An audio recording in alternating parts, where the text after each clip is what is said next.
بصحة عيدكم، كل عام وانتم بخير. ان شاء الله ينعاد علينا وعليكم بالخير والهنا. حبيت نطلع عليكم بالروتين النهار الاول تاع العيد اللي كنت درت فيه حبيبات تاع كاطو، يعني كيما يقول لك الفال تاع العيد. والحاجه الاولى اللي بديت بها انه حزمت ودخلت الكوزينه صباح ربي قبل، يعني كي كانوا يصليوا صلاه العيد. الحاجه الاولى درت المطلوع. هاد العاده يعني خديتها على الام تاعي، ربي يحفظها ويطول في عمرها. هنايا المطلوع يعني اللي حبت لاغوسات بيان ديطايي تروح لي فيديو القدم التوعي، راح تصيب الوصفه يعني وناجحه 100%. مع انه الوصفه تاع الفارينه كاين بزاف اللي يحبوا تاع سميد، لكن انا هذه اللي معتمدتها. شكلت خبيزات، يعني شكلتهم دي باغيت، ما درتهمش مطلعات مدورين، لانه معروف باللي في العيد نحبوا نديروا ساندويتشات.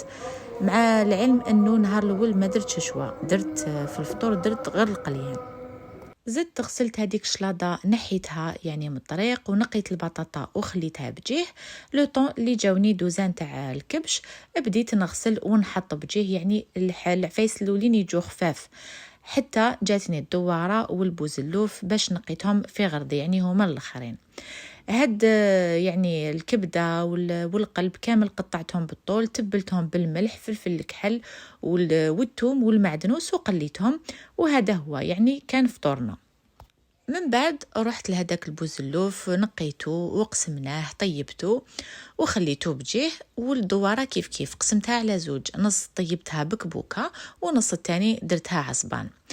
هنايا كنت نحضر للشوا، درت هاد لي صوص اللي فيهم مايونيز، هريسه، بصل، معدنوس. ان شاء الله راح ندير لكم لي غوسيت كل حاجه وحدها، بلا ما نساو الخلطه العجيبه ولا الماريناد اللي لازم يكون حاضر، اللي راح يعطيني بنه وطراوه للشوا ولا سواء للحم سواء لاي حاجه.